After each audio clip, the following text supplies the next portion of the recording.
SC corporation నిధులు 12 లక్షల రూపాయలు అంబేద్కర్ అభయస్థం కింద ఇవ్వాలి.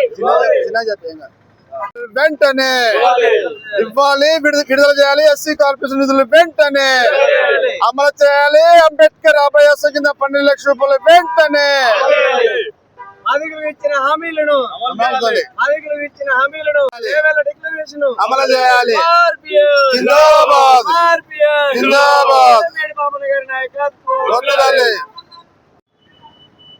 సూర్యాపేట జిల్లా కేంద్రంలోని ఎంఆర్పిఎస్ మేడి పాపన్న గారి నాయకత్వంలోని మేము కరపత్రాలు విడుదల చేస్తున్నాం. దీనికి కారణం ఏంటంటే మరి ఇప్పుడున్న రాష్ట్ర ముఖ్యమంత్రి గారు ఏదైతే అధికారంలోకి వస్తున్నప్పుడు చేవెళ్ళ డిక్లరేషన్లోని ఖార్గే గారు కూడా అతని వెంట ఉండి మా ప్రభుత్వం వస్తే అంబేద్కర్ కింద అభయస్థం కింద 12 లక్షల రూపాయలు ప్రతి పేద కుటుంబానికి అమలు చేస్తామని చెప్పేసి హామీ ఇవ్వడం జరిగింది. అంతేకాకుండా మరి ఎస్సీ కార్పొరేషన్ నిధులు కూడా అమలు చేస్తామని చెప్పేసి మాట ఇచ్చినారు. కానీ అన్ని మాటలు పక్కన పెడితే ఈనాడు గత ప్రభుత్వం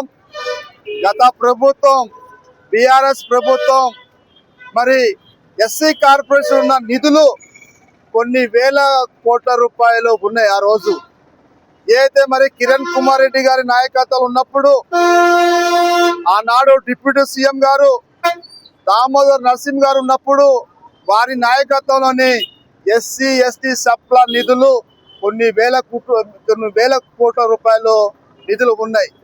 మరి బీఆర్ఎస్ ప్రభుత్వం వచ్చిన తర్వాత కేసీఆర్ గారు మరి మిషన్ కాకతీయకి మళ్లించుకొని దళిత బంధు అని చెప్పేసి మాయా మాటలు చెప్పేసి ఆ డబ్బులని కాగజేసినారు. కానీ మరి ఏదైతే ఈ రాష్ట్రంలోని భారతదేశంలోని మరి కార్పొరేషన్లు ఏర్పడిన తర్వాత ఎస్సీలకి మాదిగలకి 59 కులాలకి ఆర్థికంగా లోన్లు ఇచ్చిన దాఖలు ఉన్నాయి. మరి ఈ ప్రభుత్వాలు వచ్చిన తర్వాత ఈ రాష్ట్ర ప్రభుత్వం మరి తెలంగాణ రాష్ట్రం అమలైన తర్వాత కనీసం ఎస్సీలకి ₹1 లోను కూడా అమలు చేయని పరిస్థితి ఏర్పడుతుంది. నేను ఏమంటున్నానంటే ఒకటే మాట, గత ప్రభుత్వాలు పక్కన చూసుకున్నట్టయితే ఈ ప్రభుత్వం మరి కాంగ్రెస్ ప్రభుత్వం ఎస్సీ వర్గీకరణ అమలు చేసింది. ఎస్సీ వర్గీకరణ అమలు చేసిన వెంటనే ఎన్ని ఉద్యోగాలను నోటిఫికేషన్ ఇచ్చామని చెప్పేసి మేము డిమాండ్ చేస్తున్నాం. అయా ముఖ్యమంత్రి గారు మరి కొన్ని కోట్ల రూపాయలు మరి నిన్నగాక మొన్న గాంధీ విగ్రహాన్ని పెట్టడానికి కొన్ని వేల కోట్ల రూపాయలు ఖర్చిస్తున్నామే.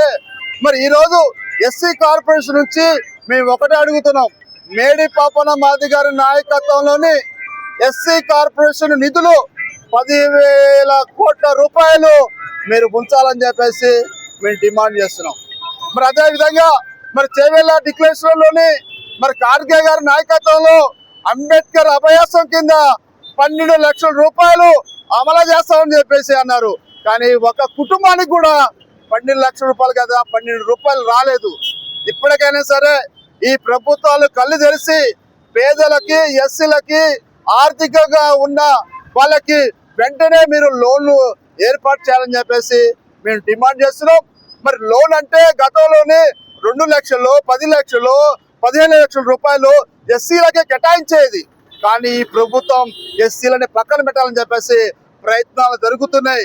ఎస్సీ కార్పొరేషన్ ఒక చైర్మన్ పెట్టింది, కానీ ఆ చైర్మన్ కి హక్కులు కల్పించినా ఇంతవరకు ఏ హక్కులు కల్పించలేదు. ఏదో నామకాయ వస్తుగా కార్పొరేషన్ పీతం అని చెప్పేసి పెట్టారు. ఎక్కడండి ఈ ప్రభుత్వాలు?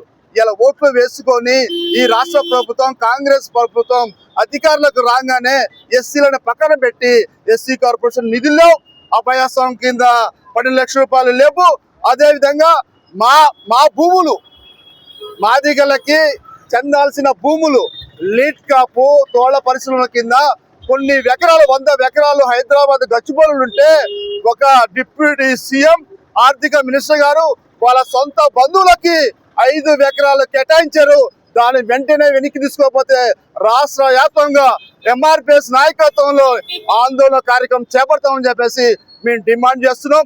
అంతేకాదు మీ కోరుకున్నది ఒకటే, తోళ్ల పరిశ్రమలు ఎట్టిపోయినాయి, మాదిగలకి వృత్తులు ఎట్టిపోయినాయి. ఇలా మాదిగల వృత్తులు తోళ్ల పరిశ్రమలు పక్కన పెట్టి కంపెనీలు వస్తున్నాయి. ఆ కంపెనీలకి దారత్వం చేస్తున్నాయి ఈ ముఖ్యమంత్రి గారు.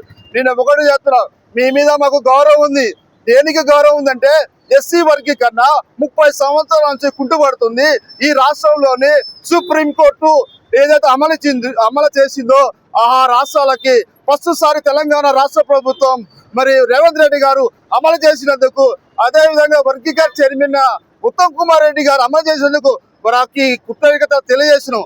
అయ్యా, ఇప్పటికైనా మేము ఎస్సీలము, దళితులము, 59 కులాలకు చెందిన వాళ్ళం. వెంటనే ఎస్సీ కార్పొరేషన్ నిధులు ఇవ్వాలి. రేపు 9వ తారీఖున కలెక్టర్లకి వినతి పత్రాలు అందజేస్తున్నాం.